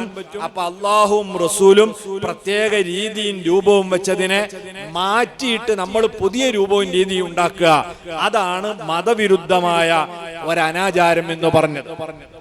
അതേ സമയത്ത് നേരത്തെ ഞാൻ സൂചിപ്പിച്ചു, അള്ളാഹു റസൂലും പ്രത്യേക രൂപവും രീതിയും നിശ്ചയിക്കാത്ത കുറെ പുണ്യകർമ്മങ്ങളുണ്ട്. ഉദാഹരണത്തിന് ദിക്ർ ചൊല്ലുക. ദിക്റിൽ തന്നെ ചിലത് പ്രത്യേക രൂപവും രീതിയും വെച്ചേണ്ട. നമ്മൾ പറഞ്ഞു റുക്കൂല് ചെല്ലാൻ പറഞ്ഞിട്ടുണ്ടല്ലോ, അത് അവിടുന്ന് മാറ്റാൻ പറ്റൂല. ഇതുപോലെ നിസ്കാര ശേഷം സുബ്ഹാനല്ലാഹ് 33 വട്ടം ചൊല്ലാനാണ് മുത്തനബി പറഞ്ഞത്. അത് നല്ലതല്ലേ എന്ന് പറഞ്ഞ ഒരാൾ 100 ആക്കിയാലോ? അത് പാടില്ല. അത് 33 പറഞ്ഞാൽ അവിടെ 33. അത് കഴിഞ്ഞിട്ട് നിങ്ങൾ 100 1000 ഒക്കെ ചൊല്ലിക്കോളി. അത് അവിടെ 33 തന്നെ ആവണം. പ്രത്യേകം വന്നത് അങ്ങനെ ചെയ്യണം. അങ്ങനെ അല്ലാത്ത ദിക്റുണ്ട്. ഖുർആൻ പറഞ്ഞു വല ദിക്റുല്ലാഹി അക്ബർ. അള്ളാഹ്ക്ക് ദിക്റില്ല എന്നുള്ളതാണ് വലിയ ഇബാദത്ത്. അതുകൊണ്ട് എത്രയും ചൊല്ലാനാ. ഖുർആനിൽ അല്ലാഹ് പറയുന്നുണ്ട്, നിങ്ങൾ ധാരാളമായി ദിക്ർ ചൊല്ലുക. അത് പൊതുവിൽ പ്രോത്സാഹിപ്പിച്ച ദിക്റാണ്. അത്തരത്തിലുള്ള ദിക്ർ ജീവിതത്തിലേക്ക് കൊണ്ടുവരുന്നതിനു വേണ്ടി ഒരു പ്രത്യേക എണ്ണം നമ്മൾ തീരുമാനിക്കുന്നതോ അത് ചൊല്ലാൻ ഒരു പ്രത്യേക ടൈം ടേബിൾ ഉണ്ടാക്കുന്നതോ മതം നിരോധിച്ച കാര്യമല്ല. ഉദാഹരണത്തിന് ഒരാള് സുബഹി നിസ്കരിക്കുന്നു. സാധാരണ സുബഹിന്റെ ശേഷം വാരിദായ ദിക്റുണ്ട്. ലാ ഇലാഹ ഇല്ലല്ലാഹു വഹ്ദഹു ലാ ശരീക ല ലഹുൽ മുൽക്കു വലഹുൽ ഹംദു യുഹ്യി വയുമീതു വഹുവ അലാ കുല്ലി ഷൈഇൻ ഖദീർ. എന്റെ ശബ്ദം കേൾക്കുന്ന ഉമ്മമാരെ, ചെറുപ്പക്കാരെ, എല്ലാ മുഅ്മിനീങ്ങളും ശ്രദ്ധിക്കണം. അള്ളാഹുവിന്റെ ഹബീബ് പറയുകയാണ്, നിങ്ങൾ സുബഹി നിസ്കരിച്ച് അതേ സ്പോട്ടിൽ ഇരിക്കുക. അവിടുന്ന് വയ്യോട്ട് മാറരുത്, തൂണ് തേടി പോകരുത്, ചുമരുമക്ക് ചാരാൻ പോകരുത്. അതേ ഇരുത്തത്തിൽ ഇരുന്ന് ഈ ഷഹാദത്ത് 10 തവണ നിങ്ങൾ ചൊല്ലുകയാണെങ്കിൽ അന്ന് മഗ്രിബ് വരെ നിങ്ങൾക്ക് അനിഷ്ടകരമായ ഒരാപത്തും അള്ളാഹു വരുത്തി വെക്കൂല. മഗ്രിബ് നിസ്കരിച്ചും അതേ സ്പോട്ടിൽ ഇരുന്ന് 10 തവണ ലാ ഇലാഹ ഇല്ലല്ലാഹു വഹ്ദഹു ലാ ശരീക ല ലഹുൽ മുൽക്കു വലഹുൽ ഹംദു യുഹ്യി വയുമീതു വഹുവ അലാ കുല്ലി ഷൈഇൻ ഖദീർ എന്ന് നിങ്ങൾ ചൊല്ലിയാൽ അന്ന് സുബഹി വരെ അള്ളാഹിന്റെ കാവലുണ്ടാകും. നമ്മളിങ്ങനെ അപകടങ്ങൾ കേൾക്കാൻ. ഇപ്പൊ റോഡൊക്കെ ഉഷാറായതോടുകൂടെ ഇന്നലെ വടകരയിൽ 4 ആളാണ് ഒന്നിച്ചു മരിക്കണം. മെനിയാന്ന് മലപ്പുറത്ത് 10 വണ്ടികൾ ഒന്നിച്ചു മുട്ടാണ് പുതിയ 6 വരി ഹൈവേയിൽ. അല്ലാഹു നമുക്കൊക്കെ കാവൽ നൽകുമാറാകട്ടെ. നമ്മൾ എത്ര ശ്രദ്ധിച്ച് വണ്ടി ഓടിച്ചിട്ടും കാര്യമില്ല, മറ്റോ ലേശം ഇങ്ങോട്ട് കറക്കിയാ പോരെ. നമ്മളെ ലൂട്ടിന് തന്നെ പോയി എന്ന് പറഞ്ഞിട്ട് അതിന്റെ കുത്ത് കിട്ടിയിട്ട് അള്ളാന്റെ കാവലുണ്ടാവും. അപ്പൊ ആ കാവല് കിട്ടാൻ ഈ ദിക്ർ നമ്മൾ പതിവാക്കണം. അതുപോലെ അതിന് ശേഷം സുബ്ഹാനല്ലാഹ് അൽഹംദുലില്ലാഹ് അല്ലാഹു അക്ബർ ഒക്കെ ചൊല്ലി നമ്മൾ ദുആർക്കുന്നു. അത് കഴിഞ്ഞിട്ട് ഒരാൾ തീരുമാനിക്കുകയാണ്, ഞാൻ ഇനി എന്നും സുബഹിന്റെ ശേഷം 1000 തഹ്ലീൽ ചൊല്ലും, ലാ ഇലാഹ ഇല്ലല്ലാഹ്. അങ്ങനെ ഒരാൾ ചെല്ലും എന്ന് പറഞ്ഞാൽ അത് ബിദ്അത്താണോ അനാചാരമാണോ? ഒരിക്കലും അനാചാരമല്ല, അത് മതം അംഗീകരിച്ച സംഗതിയാണ്. കാരണം മുത്തനബി തങ്ങൾ പറഞ്ഞത് കാണാം, മൻ സന്ന ഫിൽ ഇസ്ലാമി സുന്നത്തൻ ഹസന. ഇസ്ലാമിൽ ആരെങ്കിലും ഒരു നല്ല മാതൃക കാണിച്ചാൽ കാന ലഹു അജ്റുഹു, അതിന്റെ കൂലി അവന് കിട്ടും. മാത്രമല്ല വ അജ്റു മൻ അമിലഹ മിൻ ബഅദിഹി മിൻ ഗൈരി അൻ യൻഖുസ മിൻ അജ്രിഹി ശൈഅ. ആര് അവനെ അനുകരിച്ച് ഇതുപോലെ ചെയ്യുന്നുവോ അവരുടെ കൂലിയുടെ ഒരു പങ്കും ഇവന് കിട്ടും, അവരുടെ തൊട്ടും കുറക്കാതെ. അപ്പൊ നമ്മള് മതം നിരോധിച്ച സമയത്തല്ലാതെ, അല്ലെങ്കിൽ മതം കൽപ്പിച്ച ഒന്നിനെ മാറ്റിമറിക്കാതെ, മതം പൊതുവിൽ പ്രോത്സാഹിപ്പിച്ച ഒരു പുണ്യകർമ്മത്തെ പ്രയോഗവൽക്കരിക്കാൻ ഒരു സിലബസ് ഉണ്ടാക്കുന്നതും ഒരു ടൈം ടേബിൾ ഉണ്ടാക്കുന്നതും മതം അംഗീകരിച്ചിട്ടുള്ളതാണ്. അതാണിത്. അതിന്റെ മറ്റൊരു ഉദാഹരണമാണ്, മുത്തുനബി പറഞ്ഞു വെള്ളിയാഴ്ച രാവ് വലിയ ശ്രേഷ്ഠതയുള്ള രാവാണ് വെള്ളിയാഴ്ച ദിവസം, രാവും പകലും. അന്ന് സ്വലാത്ത് ധാരാളം വർദ്ധിപ്പിക്കണം എന്ന് ഒരുപാട് ഹദീസിൽ കാണാം. പക്ഷെ അത് ചൊല്ലിക്കിട്ടണ്ടേ, പ്രയോഗവൽക്കരിക്കണമെങ്കിൽ എന്തു വേണം? നമ്മൾ അതിനൊരു സമയം എണ്ണൊക്കെ വെക്കണം. അപ്പൊ ഒരു മഹല്ല് ജമാഅത്തിന്റെ കമ്മിറ്റിക്കാർ മീറ്റിംഗ് കൂടി തീരുമാനിച്ച് നമുക്കൊരു കാര്യം ചെയ്യാം, വെള്ളിയാഴ്ച രാവ് ഇശാ മഗ്‌രിബിന്റെ ഇടയിൽ ഒരു 100 സ്വലാത്തില്ല മമ്പർത്തൊക്കെ എന്നാ നമുക്ക് കാണാം. മലബാറിലൊക്കെ എല്ലാ പള്ളിയിലും ഉണ്ടാവും. സല്ലല്ലാഹു അലാ മുഹമ്മദ് സല്ലല്ലാഹു അലൈഹി വസല്ലം, സിമ്പിളായ സ്വലാത്ത. ഇത് 100 വട്ടം അവിടെ ഇരുന്ന് മഗ്‌രിബിന്റെ ദിക്റും ദുആയൊക്കെ കഴിഞ്ഞിട്ട് ചൊല്ലാണ്. അങ്ങനെ ചൊല്ലാൻ തീരുമാനിച്ചാൽ അങ്ങനെ ഒരു 100 വട്ടം സ്വലാത്ത് മദീനയിൽ നബിതങ്ങൾ ചെയ്തിരുന്നോ എന്ന ചോദ്യത്തിന് യാതൊരു പ്രസക്തിയില്ല. കാരണം എന്താ? അത് അല്ലാഹും റസൂലും നമുക്ക് സമ്മതം തന്നിട്ടുള്ള കാര്യമാണ്. അത് നമുക്ക് വിട്ടു തന്നതാണ്. പ്രയോഗവൽക്കരിക്കാൻ വേണ്ടി ഒരു രൂപം രീതി നമുക്ക് ഉണ്ടാക്കാം. അതേ കൂട്ടത്തിൽപ്പെട്ടതാണ് ഹദ്ദാദ് റാത്തീബ്. ഹദ്ദാദ് റാത്തീബിലുള്ള മുഴുവൻ ദിക്റുകളും അവിടെ ഓതുന്ന സൂറത്തുകളും അത് പ്രമാണങ്ങളിലുള്ളതാണ്, പുണ്യം പറഞ്ഞ ദിക്റുകളാണ്. അത് പ്രയോഗവൽക്കരിക്കാൻ മതം നിർദ്ദേശിച്ച് തന്നിട്ടുള്ള, മതം അനുവദിച്ച് തന്നിട്ടുള്ള ഒന്നാണ്. നമുക്ക് ഒരു ടൈം ടേബിൾ ഉണ്ടാക്കാം, അതിന് ഒരു സിലബസും ഉണ്ടാക്കാം. മഹാനായ അബ്ദുല്ലാഹിൽ ഹദ്ദാദ് റളിയല്ലാഹു അൻഹു അതാണ് ചെയ്തിട്ടുള്ളത്.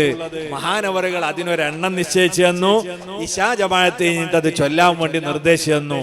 അതുകൊണ്ട് മഹാനവർക്ക് അതിന്റെ കൂലി കിട്ടുന്നു മാത്രമല്ല, ഏതൊക്കെ പള്ളിയിൽ ഹദ്ദാദ് ഇല്ലെന്നുവോ അതിന്റെ ഒക്കെ ഒരു പങ്കാർക്ക് കിട്ടും, ഹദ്ദാദ് തങ്ങൾക്ക് ലഭിക്കും. അപ്പൊ ഈ രീതിയിൽ സയ്യിദ് മസ്ഊദ് തങ്ങൾ, അതുപോലെ മുഹമ്മദ് ഫാസിൽ നൂറാനി സഖാഫി നമ്മുടെ വേദിയെ ധന്യമാക്കിയിരിക്കുന്നു.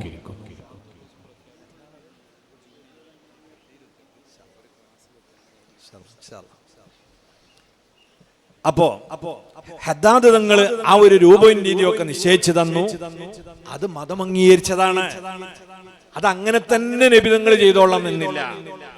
ഇതേപോലെ നിങ്ങൾ നോക്കൂ, നബി സല്ലല്ലാഹു അലൈഹി വസല്ലമ തങ്ങളുടെ ജന്മത്തിൽ സന്തോഷം പ്രകടിപ്പിക്കും. അത് പൊതുവിൽ മതം അംഗീകരിച്ച ഒരു കാര്യമാണ്. അതിന് ഇന്ന രൂപത്തിലേ ആകാവൂ, ഇന്ന കോലത്തിലേ ആകാവൂ എന്ന് പറഞ്ഞ് ഒരു നിഷ്കർഷതല്ല. അതുകൊണ്ട് മതം വിരോധിക്കാത്ത ഏതു വിധത്തിലും നബി സല്ലല്ലാഹു അലൈഹി വസല്ലമ തങ്ങളെ കൊണ്ട് സന്തോഷം പ്രകടിപ്പിക്കാം. അല്ലാഹുവിന്റെ ഖുർആൻ പറയുന്നത് ഖുൽ ബിഫദ്ലില്ലാഹി വബിറഹ്മത്തിഹി ഫബിദാലിക ഫല്യഫ്റഹൂ. പറയൂ നബിയേ, അള്ളാഹുവിന്റെ ഔദാര്യമാകുന്ന പരിശുദ്ധ ഖുർആൻ കൊണ്ടും അവിടത്തെ കാരുണ്യമാകുന്ന പ്രവാചകരെ കൊണ്ടും നിങ്ങൾ സന്തോഷം പ്രകടിപ്പിക്കുക. അപ്പൊ മുത്തുനബിയെ കൊണ്ട് സന്തോഷിക്കണമെന്ന് പറയുന്നത് ആരാ? അള്ളാഹുവാണ്. മാത്രമല്ല സൂറത്ത് ഹജ്ജിൽ അള്ളാഹു ഒരു കാര്യം കൂടെ പറഞ്ഞിട്ടുണ്ട്, വദക്കിറുഹും ബിഅയ്യാമില്ലാ. അള്ളാഹു അനുഗ്രഹം ചെയ്ത ദിവസങ്ങൾ വരുമ്പോൾ അത് നിങ്ങൾ ജനങ്ങളെ ഓർമ്മിപ്പിച്ചു കൊടുക്കുക. മുത്തുനബിയേക്കാൾ വലിയൊരു അനുഗ്രഹം ഏതാണ്? ആ നബിതങ്ങൾ ജനിച്ച ദിവസം വരുമ്പോൾ അത് ഓർക്കണം. അതുകൊണ്ടാണ് മുത്തുനബിതങ്ങൾ തന്നെ എന്ത് ചെയ്തു? സ്വഹീഹ് മുസ്ലിമിന്റെ ഹദീസിൽ കാണാം, സുഇലൻ നബിയ്യു സ്വല്ലല്ലാഹു അലൈഹി വസല്ലമ അൻ സൗമി യൗമിൽ ഇസ്നൈൻ. എല്ലാ തിങ്കളാഴ്ച ദിവസങ്ങളിലും നോമ്പ് പതിവാക്കുകയാണ് നബിതങ്ങൾ. ഇത് കണ്ട സ്വഹാബത്ത് ചോദിച്ചു, നബിയെ ഈ ദിവസത്തിന്റെ പ്രത്യേകത എന്താണ്? ഖാല ഫീഹി വുലിദു, അതെന്റെ ജന്മദിനമാണ്. അപ്പൊ പുന്നാര നബിതങ്ങളെ കൊണ്ട് സന്തോഷിക്കണമെന്നതിൽ അവിടത്തെ ജന്മദിനവും പെടുന്നു, അവിടത്തേക്ക് സന്തോഷം ഉണ്ടായ എല്ലാ ദിനവും പെടും. സ്വഹാബത്ത് അതൊക്കെ സന്തോഷം പ്രകടിപ്പിച്ചിരുന്നു. നിങ്ങൾ നോക്കൂ, മദീനയിലേക്ക് നബിതങ്ങൾ വന്നു എന്നത് സ്വഹാബാക്കൾ എത്രമാത്രം സന്തോഷിപ്പിച്ച സംഗതിയാ അല്ലെ? അതിനുവേണ്ടി ദിവസങ്ങളോളം ചുട്ടുപൊള്ളുന്ന വെയിലത്ത് അവർ കാത്തു നിന്നിരുന്നു. അങ്ങനെ നബിതങ്ങൾ മദീനയിലേക്ക് വരുന്നു. ആ വരവ് കണ്ടപ്പോഴല്ലേ ദഫ് മുട്ടിയിട്ട് ത്വലഅൽ ബദ്റു അലൈന മിൻ സനിയാത്തിൽ വദാ വജബ ശുക്റു അലൈന മാദഅ ലില്ലാഹി ദാ. അല്ലാഹുവിന്റെ ഹബീബിനെ തന്നെ ഇന്ന് സയ്യിദ് അവറുകൾ ദഫ് കൊട്ടി കൊണ്ടുവന്നതുപോലെ പുന്നാര നബിതങ്ങളെ മസ്ജിദുൽ ഖുബാന്റെ പ്രദേശത്തേക്ക് പരിശുദ്ധമായ റബീഉൽ അവ്വൽ 8-ാം തീയതി ദഫ് കൊട്ടി ആനയിച്ചു കൊണ്ടുപോകുന്നു. പിന്നെ 4 ദിവസം അവിടെ കൂടി. 12-ന്റെ അന്നാണ് മദീനയിലേക്ക് റാലി. റബീഉൽ അവ്വൽ 12-ന് നമ്മൾ നബിദിന റാലി നടത്തലില്ലേ? ഇതിനാരാ നമുക്ക് മാതൃക കാണിച്ചത്? മഹാന്മാരായ സ്വഹാബത്താണ്. 700ഓളം വരുന്ന മുസ്ലിമീങ്ങൾ ഉണ്ടെന്ന് മദീനയിൽ. അഷ്റഫുൽ ഖൽഖ് സ്വല്ലല്ലാഹു അലൈഹി വസല്ലമ തങ്ങളെ റബീഉൽ അവ്വൽ 12-നാണ് അവര് ദഫ് കൊട്ടിയിട്ട് മദീനയിലെ ഇന്നത്തെ മസ്ജിദുൻ നബവി നിലകൊള്ളുന്ന സ്ഥലത്തേക്ക് ആനയിച്ചു കൊണ്ടുപോയിട്ടുള്ളത്.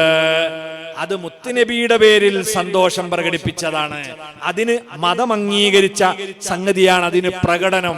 മറ്റുള്ളവർക്കൊന്നും ബുദ്ധിമുട്ടില്ലാത്ത രീതിയിൽ റാലിയായി ദഫ് കൊട്ടിയിട്ടാണ് നബി തങ്ങൾ കൊണ്ടുപോയത്. മറ്റൊരു റസൂലുള്ളാഹിനെ കൂട്ടിയിട്ടുള്ള റാലിയാണ് ബദറിന്റെ അന്ന് നബിതങ്ങൾ വിജയശ്രീലാളിതനായി മദീനയിലേക്ക് ബദർ കഴിഞ്ഞ് തിരിച്ചു വന്നപ്പോൾ സ്വഹാബത്ത് ദഫ് കൊട്ടിയാണ് കൊണ്ടുപോയത് എന്ന് ഹദീസിന്റെ ഗ്രന്ഥങ്ങളിലും ചരിത്ര കിതാബുകളിലും കാണാം. അപ്പൊ നബിതങ്ങളുമായി ബന്ധപ്പെട്ട് സന്തോഷം പ്രകടിപ്പിക്കാൻ അള്ളാഹും റസൂലും അനുമതി തന്നിട്ടുള്ളതാണ്. അത് ഇന്ന രൂപത്തിലാകണമെന്ന് പറഞ്ഞ് പ്രത്യേകമായ ഒരു ഇബാദത്താക്കി, ഒരു പ്രത്യേക രീതിയും രൂപവും നിശ്ചയിച്ച ഇബാദത്താക്കി തന്നിട്ടില്ല. പുണ്യകർമ്മമാണ്. അതിന് നമ്മുടെ ഒഴിവും കഴിവും സാമ്പത്തിക ശേഷിയൊക്കെ അനുസരിച്ച് നമുക്ക് ഒരു രൂപമുണ്ടാക്കാം. അത് രാജകീയമായ ഒരു രൂപത്തിൽ ഒരു ഭരണകൂടത്തിന്റെ നേതൃത്വത്തിൽ ഒരു ആഘോഷമാക്കി മാറ്റിയതാണ് മുളഫർ രാജാവ് മീലാദ് ആഘോഷിച്ചു എന്ന് പറഞ്ഞ. അല്ലാതെ റസൂലുള്ളാഹിന്റെ ജന്മത്തിൽ സന്തോഷിക്കുക എന്നത് മുളഫർ രാജാവ് ഉണ്ടാക്കിയെന്നല്ല, അത് അള്ളാഹ് പറഞ്ഞതാണ്, റസൂല് പറഞ്ഞതാണ്. മുളഫർ രാജാവ് തന്റെ രാജകീയമായ പ്രൗഢിയോടെ അതൊരു ആഘോഷാക്കിയതാണ്. ഏതുപോലെ നമ്മളെ ഇന്ത്യ രാജ്യത്ത് നമുക്ക് നബിതങ്ങളുടെ ജന്മദിനം അവധിയായി പ്രഖ്യാപിച്ചു എന്നതാരാ? അത് VP സിംഗ് എന്ന് പറഞ്ഞ പ്രധാനമന്ത്രിയാണ്. ഇതുപോലെ ഭരണകൂടത്തിന്റെ നേതൃത്വത്തിൽ ഒരാഘോഷം നടത്തിയതാണ് മുളഫർ രാജാവ്. അല്ലാതെ എല്ലാ മഹാന്മാരായ സ്വഹാബത്തും മുൻഗാമികളൊക്കെ പ്രവാചകരുടെ ജന്മത്തിൽ സന്തോഷം പ്രകടിപ്പിച്ചിട്ടുണ്ട്. അതിന്റെ പേരിൽ നടക്കുന്ന കാര്യങ്ങൾ മതം അംഗീകരിച്ചതാണോ എന്നേ നോക്കേണ്ടതുള്ളൂ. മതം നിരോധിച്ചതാകാൻ പാടില്ല. അതെല്ലാം മതം അംഗീകരിച്ചല്ലേ. അതിൽ ഏറ്റവും പ്രധാനപ്പെട്ട റസൂലുള്ളാഹിന്റെ മൗലിദ് ഓതലല്ലേ. അതല്ലേ ഇപ്പൊ നമ്മൾ ചെയ്യുന്ന റസൂലുള്ളാഹിന്റെ മീലാദിൽ സന്തോഷിച്ച്.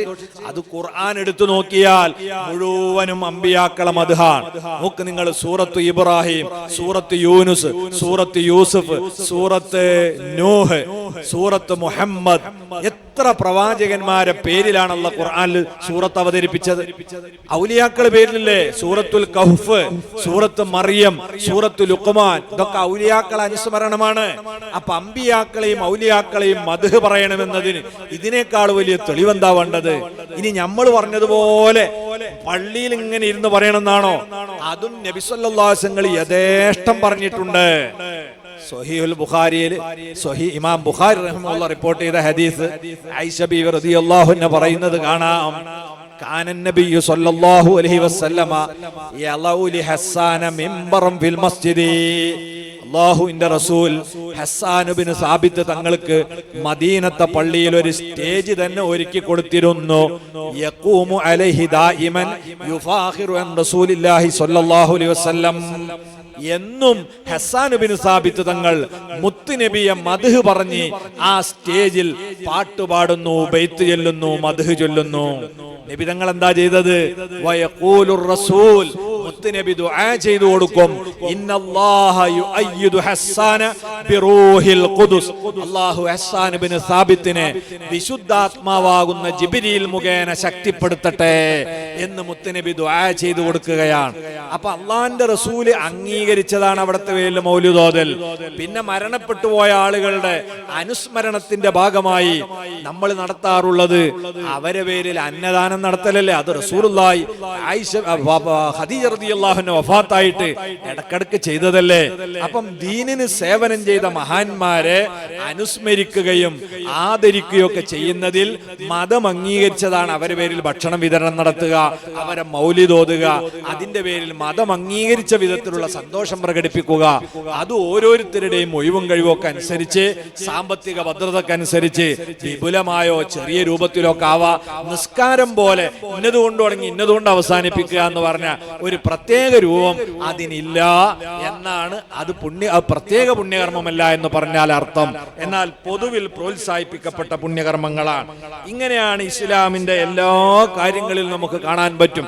ഒരുപാട് ഉദാഹരണങ്ങൾ ആ രീതിയിൽ നമുക്ക് കാണാൻ പറ്റും. ആ കൂട്ടത്തിൽ പെട്ടത് തന്നെയാണ് മഹാന്മാരുടെ ഖബറിൽ നമ്മൾ ചെന്ന് എന്ത് ചെയ്യുന്നു? ഇപ്പൊ അവിടെ ചെന്ന് പല ആളുകളും ഖബറിന്റെ മേലെങ്ങനെ ഒരു പുതപ്പിടുകയാണ്, ജാറം മൂടുക എന്നതിന് പറയും. പുത്തനാശയക്കാര് വരും, ലോ ശിർക്കാണ് കുഫറാണ് എന്ന് പറയും. നിങ്ങൾ ആലോചിച്ചു, മഹാന്മാരെ ആദരിച്ച് നമ്മളൊരു ഷാളിട്ടാൽ അത് പൂജയും ശിർക്കുമാണ്. എങ്ങനെയാണ്? ഇപ്പൊ കാബ പടച്ചോനല്ലല്ലോ, പടപ്പല്ലേ? ആ കാബനപ്പം എന്താ ചെയ്യണത്? കില്ലട്ടിട്ട് അല്ലേ ആദരിക്കാം. അപ്പൊ അത് ശിർക്കാവോ? കാബനെ അങ്ങനെ ആദരിച്ച എത്ര കോടിക്കണക്കിന് ഉറുപ്പിയുടെ കില്ല കൊണ്ടാണ് കാബനെ ബഹുമാനിക്കുന്നത്. നബി സല്ലല്ലാഹു അലൈഹി വസല്ലം തങ്ങളെ കാലത്തൊന്നും ആ രീതിയിലുള്ള വിലപിടിപ്പുള്ളൊന്നും ഉണ്ടായിട്ടില്ല. അത് പിന്നീട് ഉണ്ടായതാണ്. പക്ഷെ അതൊരു തെറ്റാണോ? അല്ല, അതൊരു ആദരവാണ്. അതേപോലെ തന്നെ നമ്മളിപ്പം ജീവിച്ചിരിക്കുന്ന മനുഷ്യന്മാരെങ്ങനെ ആദരിക്കാം? നമ്മളിപ്പോ ഒരാളെ സ്റ്റേജ് മേലൊക്കെ കൊണ്ടുവന്ന് ആദരിക്കൽ എങ്ങനെ? പൊന്നാട അണിയിച്ച് ആദരിക്കാന്നറിയും അല്ലെ? പൊന്നാട എന്ന് പറഞ്ഞാൽ എന്താ? അതിൽ പൊന്നും ആടിയൊന്നും ഉണ്ടാവില്ല, അതൊരു തുണിയാ. തുണി തോളിലൂടെ ഇട്ട് കൊടുത്തിട്ട് ബഹുമാനിക്കുക, ഷാളിട്ട് ആദരിക്കുക, ഇത് നമ്മൾ ചെയ്യലില്ലേ? അത് ജീവിച്ചിരിക്കുന്ന ഒരാളെ തോളിലിട്ടാ തൗഹീദ്, എന്നാ മരിച്ചെടുക്കുന്ന ഒരാളെ ഖബറിന്റെ മേലിട്ടാ ശിർക്കാക അല്ല. അതൊരു ബഹുമാനത്തിന് സാധാരണ മനുഷ്യന്മാരൊക്കെ, അതിന് ജാതി മതമൊന്നും വ്യത്യാസമല്ല, എല്ലാ വിഭാഗം ആളുകളും ഒരാളെ ആദരിക്കാൻ ചെയ്യുന്ന ഒരു കർമ്മമാണ് അവരെ ഒന്ന് ഷാളിട്ട് പുറപ്പിക്കുക. അതേ എവിടെയും സംഭവിക്കുന്നുള്ളൂ, ഇവിടെയും ബഹുമാനിക്കുക എന്നുള്ള ഒരു പുണ്യകർമ്മമാണ്. അതുകൊണ്ട് ആ ആദരവ് പുണ്യകർമ്മമാണ്. അതുപോലുള്ള ആദരവ് അതൊരിക്കലും തെറ്റല്ല. അത് അള്ളാഹു അനുവദിച്ച ആചാരത്തിൽപ്പെട്ടതാണ്. ഇങ്ങനെ മതം അംഗീകരിച്ച പുണ്യകർമ്മങ്ങൾ, മതം നിരോധിച്ച അനാചാരങ്ങൾ, ഇത് രണ്ടും നമ്മൾ വേർതിരിച്ച് മനസ്സിലാക്കാൻ ഈ മാനദണ്ഡം നമ്മൾ എപ്പോഴും മനസ്സിൽ വെക്കുക. പ്രത്യേക രൂപവും രീതിയും അള്ളാഹ് നിശ്ചയിച്ച് തന്നതിനെ മാറ്റാനോ തിരുത്താനോ പാടില്ല. പൊതുവിൽ പ്രോത്സാഹിപ്പിച്ച പുണ്യകർമ്മങ്ങളെ നമുക്ക് അതിന്റെ രൂപവും രീതിയും ആവിഷ്കരിക്കാം. ആ സ്വാതന്ത്ര്യം ഇല്ല എന്നൊരാൾ പറഞ്ഞാൽ പിന്നെ ഇസ്ലാമിന് ഒരു പുരോഗതി ഉണ്ടാവില്ല, ഒരടി മുന്നോട്ട് പോകാൻ കഴിയില്ല. നിങ്ങൾ ആലോചിച്ച് നോക്കൂ, നബിതങ്ങളുടെ കാലത്ത് ഇതുപോലെ ജാമിയകളുണ്ടോ, കുല്ലിയകളുണ്ടോ, മദ്രസകളുണ്ടോ? ഇല്ലല്ലോ. പിന്നെ അത് നമ്മൾ ഉണ്ടാക്കണം എങ്ങനെയാണ്? എന്തിന്റെ അടിസ്ഥാനത്തിലാ? ഇൽമു പഠിപ്പിക്കുക എന്നൊരു പുണ്യകർമ്മ. അതിന് ഇന്ന രീതിയേ ആകാവൂന്ന് മതം പറഞ്ഞിട്ടില്ല. അതുകൊണ്ട് നമ്മൾ മദ്രസ എന്ന രീതി ഉണ്ട്, ഒന്ന് കോളേജ് എന്നതുണ്ട്, പിന്നെ യൂണിവേഴ്സിറ്റി എന്ന് പറഞ്ഞതുണ്ട്. ഇങ്ങനെ പല രീതിയുണ്ട്. അതിന് പാഠപുസ്തകങ്ങൾ, നബി തങ്ങളുടെ കാലത്ത് പാഠപുസ്തകം ഉണ്ടോ? ഇല്ല. മുഫത്തിസ് ഉണ്ടോ? പരീക്ഷ ഉണ്ടോ? അതൊന്നുമില്ല. അതൊക്കെ ഇപ്പൊ നമ്മൾ ഉണ്ടാക്കിയതാ. എന്നാൽ ഇതൊന്നും പുണ്യകർമ്മല്ലേ? പുണ്യകർമ്മമാണ്. അതിനൊക്കെ കൂലി കിട്ടും. അതിന് പൈസ ചെലവാക്കിയ ഓരോ ഉറുപ്പ്യക്കും അള്ളാഹിന്റെ അടുത്ത് പ്രതിഫലം ഉണ്ടാവും. പക്ഷേ അതെങ്ങനെ നമുക്ക് പുണ്യകർമ്മമായി? അത് പൊതുവിൽ പ്രോത്സാഹിപ്പിച്ച ഒരു കാര്യ. ഇൽമിനെ വ്യാപിപ്പിക്കണം, ഇൽമിനെ നിങ്ങൾ എല്ലാവർക്കും എത്തിച്ചു കൊടുക്കണം. അതിന് മതവിരുദ്ധമല്ലാത്ത ഏത് നല്ല രീതിയും രൂപവും നമുക്കുണ്ടാക്കാം. അത് നബിതങ്ങളുടെ കാലത്തില്ലല്ലോ എന്ന് പറഞ്ഞിട്ട് എന്താക്കണ്ട, അതിനെ ബിദഅത്താണെന്ന് പറയണ്ട. ഇതേപോലെ തന്നെയാണ് സംഘടനാ സംവിധാനം. ചോദിച്ചു നോക്ക് നിങ്ങൾ, നബിതങ്ങൾ ഏത് സംഘടനയുടെ പ്രസിഡന്റാ? ഇപ്പൊ മുജാഹിദിലൊക്കെ പ്രസിഡന്റും സെക്രട്ടറിമാരും ഉണ്ടല്ലോ. നബിതങ്ങൾ ഏതിന്റെ സെക്രട്ടറി ആയിരുന്നു? സിദ്ദീഖ് തങ്ങൾ എന്തിന്റെ പ്രസിഡന്റ് ആയിരുന്നു? അവർക്കൊക്കെ ഈ സംഘടനാ സംവിധാനം ഉണ്ടായിരുന്നു.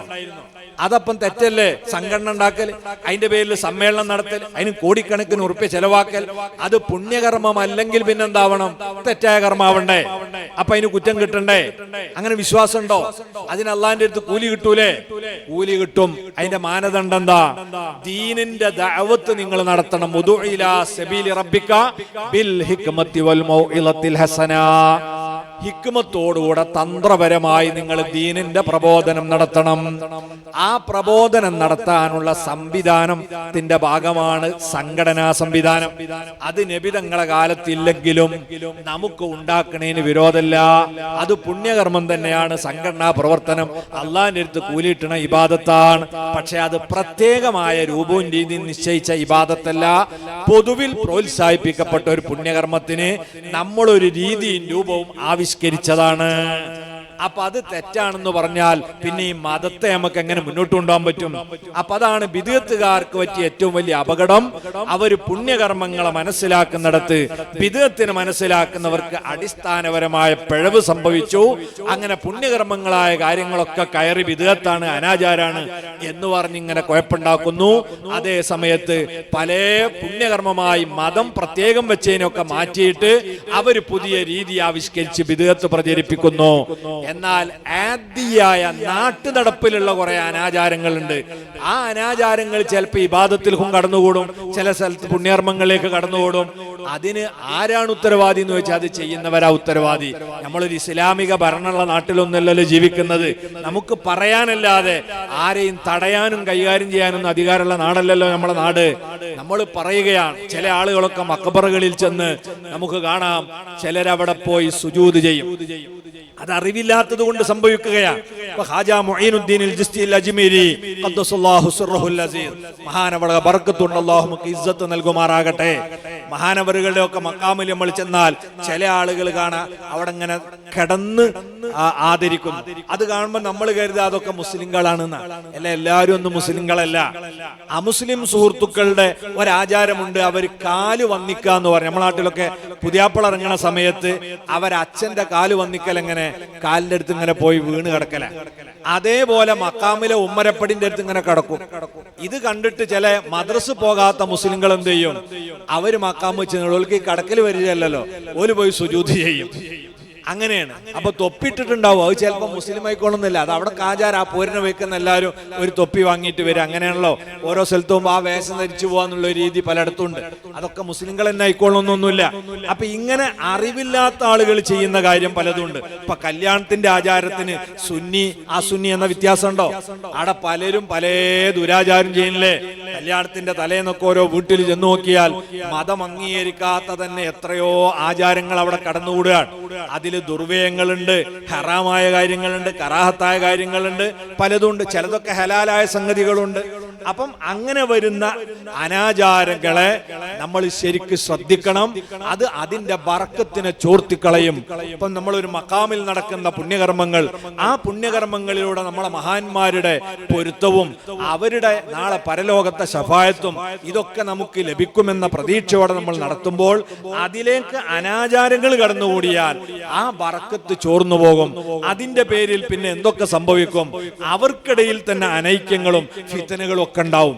അതൊക്കെ വരാതിരിക്കണമെങ്കിൽ ദീനിന്റെ കാര്യത്തിൽ കർശനമായ നിലപാട് സ്വീകരിച്ച് മതം അംഗീകരിച്ച രീതിയിൽ തന്നെ നടത്തുകയാണെങ്കിൽ വലിയ ബർക്കത്ത്, ഈ പ്രദേശത്തിന് വലിയ പുരോഗതി അതെല്ലാം ഉണ്ടായിത്തീരും. അപ്പൊ ആ കാര്യങ്ങളൊക്കെ നമ്മൾ ശ്രദ്ധിച്ച് നേർച്ചകളിലുള്ള അനാചാരങ്ങൾ നമ്മൾ മാറ്റി നിർത്തണം, ആചാരങ്ങളെ നിലനിർത്തണം, കല്യാണങ്ങളിലുള്ള അനാചാരങ്ങളെ മാറ്റണം, ആചാരങ്ങളെ നിലനിർത്തണം.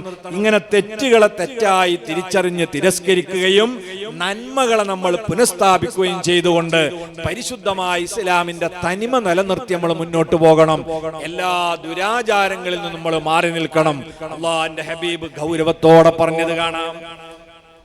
ആരെങ്കിലും അല്ലാഹുവിന്റെ ദീനിൽ മതത്തിൽ പെടാത്ത വല്ലതും കടത്തിക്കൂട്ടി കൊണ്ടുവന്നാൽ ഫഹുവ റദ്ദുൻ, അവനെയും അവനാ കൊണ്ടുവന്ന ആശയത്തെയും തള്ളപ്പെടേണ്ടതാണ്. മതത്തിന്റെ അംഗീകാരമില്ലാത്തത് കൊണ്ടുവന്നാലാണ്.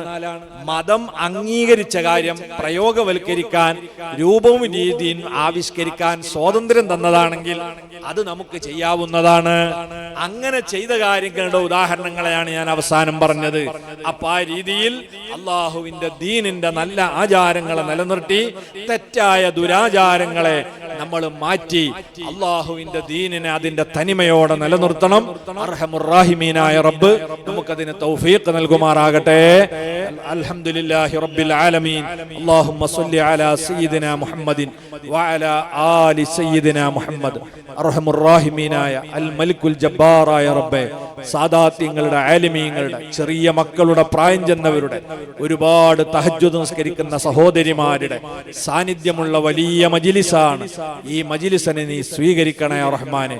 ഇനിയും പ്രഗത്ഭരായ ഉസ്താദുമാർ ഇവിടെ വയലു പറയാനുണ്ട്, സയ്യിദുമാര് ദുആ ചെയ്യാനുണ്ട്.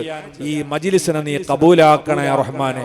ഇവിടെ അന്ത്യവിശ്രമം കൊള്ളുന്ന മഹാനായ സയ്യിദ് മദനി തങ്ങളുടെ ബർക്കത്ത് കൊണ്ട് ഞങ്ങളെ ഈമാൻ നീ ശക്തിപ്പെടുത്തണേ അല്ലാഹ്. തഖ്വ ഏറ്റിത്തരണേ അല്ലാഹ്. ഇബാദത്തിനോടുള്ള താല്പര്യം നീ വർദ്ധിപ്പിക്കണേ റഹ്മാനെ. മഹാനായ താജുൽ ഉലമ, അവിടുത്തെ മകനായിരുന്ന മഹാനായ തങ്ങളവറുകളൊക്കെ ഞങ്ങളോട് വിട പറഞ്ഞു പോയി. അവരാണ്ടിന്റെ സമയം വരികയാണ് റബ്ബേ. അവരൊക്കെ ദറജ നീ ഏറ്റിക്കൊടുക്കണേ റഹ്മാനെ. അവരെ മദദ് കൊണ്ട് നീ ഞങ്ങളെ സഹായിക്കണേ അല്ലാഹ്. റബ്ബേ, ഈ മജ്ലിസിൽ പല ഉദ്ദേശങ്ങളും മനസ്സിൽ കരുതി വന്നവർ, നേർച്ച നൽകിയവർ, സംഭാവന ചെയ്തവർ, എല്ലാവരുടെ ഖൈറായ ഉദ്ദേശങ്ങളും നീ സാധിപ്പിച്ചു കൊടുക്കണേ റഹ്മാനെ. എല്ലാവരുടെയും ഈമാൻ ശക്തിപ്പെടുത്തി കൊടുക്കണേ അല്ലാഹ്. തഖ്വ ഏറ്റിക്കൊടുക്കണേ അല്ലാഹ്. കടങ്ങളെ വീട്ടിക്കൊടുക്കണേ റഹ്മാനെ. ഏത് രോഗമാണെങ്കിലും നീ ശിഫയാക്കി തരണേ അല്ലാഹ്. കുടുംബത്തിൽ സമാധാനവും ഒരുമയും ഐക്യവും നിലനിർത്തണേ റഹ്മാനെ. നല്ല ജോലിയുള്ളവർക്ക് അത് നിലനിർത്തി കൊടുക്കണേ അല്ലാഹ്. ഇല്ലാത്തവർക്ക് ഖൈറായ ജോലി നൽകണേ റഹ്മാനെ. ഗർഭിണികൾക്ക് സുഖപ്രസവം നൽകണേ അല്ലാഹ്. വിവാഹ പ്രായമെത്തിയവർക്ക് ഖൈറായ ഇണകളെ കൊടുക്കണേ റഹ്മാനെ. കച്ചവടം, കൃഷി, മത്സ്യബന്ധനം, പല തൊഴിലിലും ഏർപ്പെട്ടവരുണ്ട്. എല്ലാവർക്കും നീ ബർക്കത്ത് ചൊരിയണേ അല്ലാഹ്. റബ്ബേ, മക്കളില്ലാത്തവർക്ക് സ്വാലിഹീങ്ങളായ കുട്ടികളെ കൊടുക്കണേ റഹ്മാനെ. വിവാഹം നിശ്ചയിക്കപ്പെട്ടവർക്ക് അത് ഭംഗിയാക്കി കൊടുക്കണേ അല്ലാഹ്. വിവാഹ പ്രായമെത്തിയവർക്ക് ഖൈറായ ഇണകളെ കൊടുക്കണേ അല്ലാഹ്. വീടും സ്ഥലവും ഇല്ലാത്തവർക്ക് യോജിച്ച വീടും പറമ്പും നൽകണേ റഹ്മാനെ. വിദേശ രാജ്യങ്ങളിൽ ഞങ്ങൾക്ക് വേണ്ടി അധ്വാനിക്കുന്ന ഒരുപാട് ആളുകളുണ്ട്. നീ അവർക്ക് തുണയാകണേ അല്ലാഹ്. റബ്ബേ, ഇവിടുത്തെ ഭരണാധികാരികളെ നീ ശക്തിപ്പെടുത്തണേ റഹ്മാനെ. ഈ സ്ഥാപനത്തെയും സംരംഭത്തെയും ഒക്കെ സഹായിക്കുന്നവരുണ്ട്. അതുപോലെ മാറി മാറി വരുന്ന ഗവൺമെന്റുകളൊക്കെ ഇതിനോട് നല്ല മനസ്സോടെ സഹായിക്കുന്നവരാണ്. അവർക്കൊക്കെ നീ അഭിവൃദ്ധി കൊടുക്കണേ റഹ്മാനെ. റബ്ബേ, ഈ സ്ഥാപനത്തെ മുന്നോട്ട് കൊണ്ടുപോകുന്നതിൽ കഠിനാധ്വാനം ചെയ്യുന്ന ഇവിടുത്തെ കമ്മിറ്റി ഭാരവാഹികൾ, ഹനീഫ് ഹാജി അടക്കം, ഞങ്ങളെ സഖാഫി ഉസ്താദ് അടക്കം, ഖജാൻജി ഉൾപ്പെടെ മറ്റു ഭാരവാഹികൾ, മെമ്പർമാർ, നാട്ടുകാർ, എല്ലാവർക്കും നീ ഖൈറും ബർക്കത്തും ഏറ്റിക്കൊടുക്കണേ റഹ്മാനെ. അവസാനം ആഖിബത്ത് നന്നായ മരണം തരണേ അല്ലാഹ്. നാളെ ജന്നാത്തുൻ നഈമിൽ കുടുംബസമേതം അവരെയും ഞങ്ങളെയും നീ ഒരുമിച്ച് കൂട്ടണേ റഹ്മാനെ. റബ്ബനാ തഖബ്ബൽ മിന്നാ വലാ തറുദ്ദന്നാ ഖായിബീൻ. ആമീൻ ബിറഹ്മതിക യാ അർഹമർ റഹീമീൻ. വസല്ലല്ലാഹു വസല്ലമ അലാ സയ്യിദിനാ മുഹമ്മദ് വആലിഹി വസഹ്ബിഹി അജ്മഈൻ. വൽഹംദുലില്ലാഹി റബ്ബിൽ ആലമീൻ.